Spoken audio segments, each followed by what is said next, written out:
Good morning to all of the people of God. This is your homeboy, Pastor Earle, and today is Sunday, March 30th, and this is the day that the Lord has made, and we are going to rejoice and be glad in it. I want to present to you today's God moment.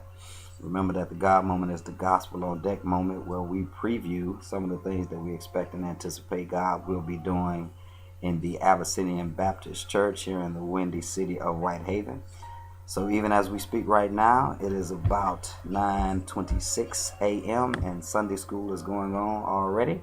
So if you are on your way or making your way to Abyssinian, we hope that you are here in time to catch some of the fantastic teaching and instruction and information that takes place during our Sunday school hour.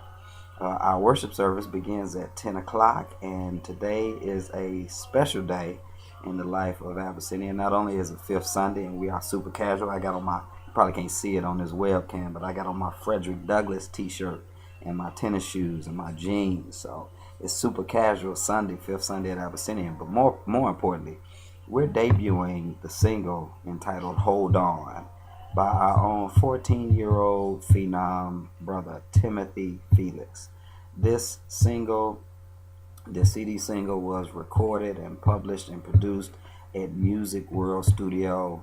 Yes, the same Music World Studio where Destiny's Child was born in Houston, Texas. So we're definitely excited about that, and we'll be introducing that and debuting it during worship service. And Brother Timothy will be selling CDs in the fellowship hall at a small reception for him immediately after service.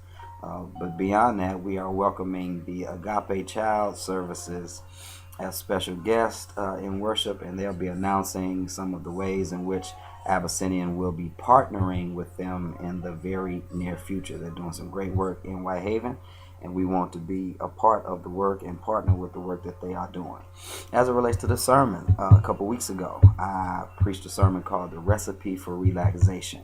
And I have gotten so many requests for CDs and for audio links and stuff like that regarding that sermon, because people have told me, those that have heard it, that it was a real blessing to them. Well, the reality was, I technically didn't get a chance to finish the sermon that Sunday. I had more than one point to argue, but the first point that I argued was such a blessing to the people that we allowed the people to rest in that until this Sunday. So this Sunday's sermon will be a recipe for relaxation part 2, and the text is found in Matthew chapter 6 verses 31 through 34.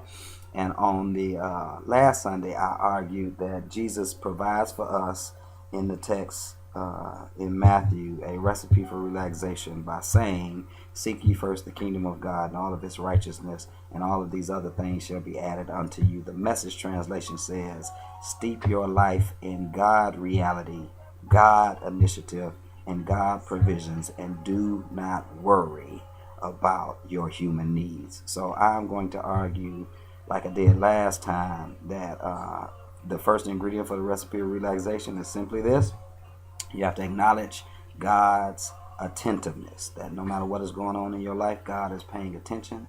And not only does God see, God can also save. My second point that I didn't get to last time, and I'm going to get to it today, and I'm going to bid everybody farewell, is after you acknowledge God's attentiveness, it ought to compel us to adjust our own actions. In other words, when you come to the realization that God is paying attention and God sees and saves, then it ought to lead us to begin to act like we know and trust that God is paying attention and that God is involved. So that's just a brief synopsis of some of the stuff that I'll be covering today. But above all, we hope that you have a spirit-filled Sunday in worship somewhere. And if you are in the Memphis area, then I want you to meet me at ABC. Peace.